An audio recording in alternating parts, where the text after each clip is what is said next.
Comme pour les précédentes éditions, cette célébration du 57e anniversaire de l'indépendance nationale a enregistré une belle affluence sur l'esplanade du palais présidentiel. C'est la Côte d'Ivoire dans toutes ses composantes qui était là pour commémorer cette grande date de l'histoire nationale.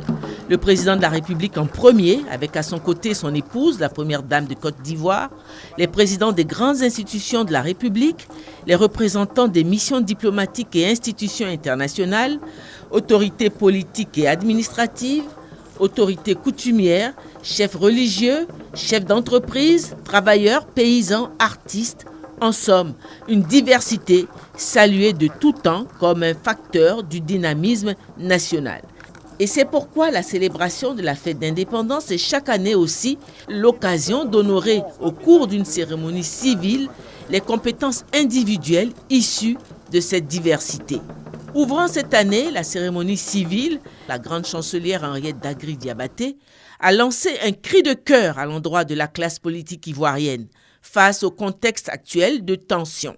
La Côte d'Ivoire, notre bien commun, est bien plus important que chacun et chacune de nous. Il faut savoir la protéger.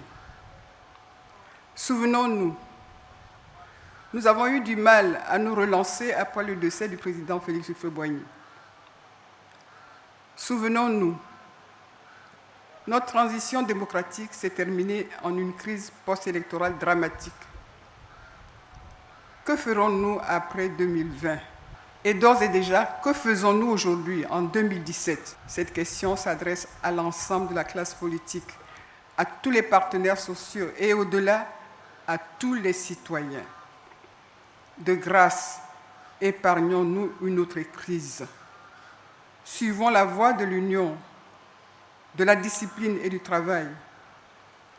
Elle nous conduira forcément à la paix et à la prospérité. Ce sont 30 personnalités qui ont été décorées sur l'esplanade du palais présidentiel. 10 d'entre elles ont reçu le collier de commandeur dans l'ordre national et les félicitations du président de la République et la première dame. Les 20 autres récipiendaires, dont l'artiste chorégraphe Georges Monboy, ont reçu la médaille d'officier dans l'ordre national, félicités à leur tour par le président de la République et la première dame. C'est au nom de tous que Georges Monboy a remercié le président de la République Alassane Ouattara, tout en lui exprimant sa reconnaissance pour le travail abattu à la tête du pays. Ce matin, une trentaine de personnalités et de modestes citoyens auxquels la nation reconnaît à divers titres l'insigne honneur d'une distinction dans l'ordre national. Parmi nous, des ministres, des magistrats de haut rang, des directeurs généraux des services publics et de grandes firmes privées, des médecins émérites, mais aussi une femme de Dieu, un artiste, danseur, chorégraphe, metteur en scène, en l'occurrence, votre serviteur. Vous venez de nous donner un peu plus de force, d'énergie pour aller de l'avant. Et nous espérons que nos collaborateurs, nos voisins sauront s'inspirer de nos modestes qualités en nous laissant nos défauts. Monsieur le Président, vous avez fait beaucoup pour notre pays.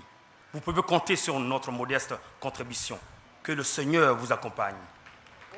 Si la fin de cette cérémonie de décoration mettait un terme aux festivités officielles de ce 57e anniversaire de l'indépendance, la fête, elle, s'est poursuivie dans les jardins du palais présidentiel.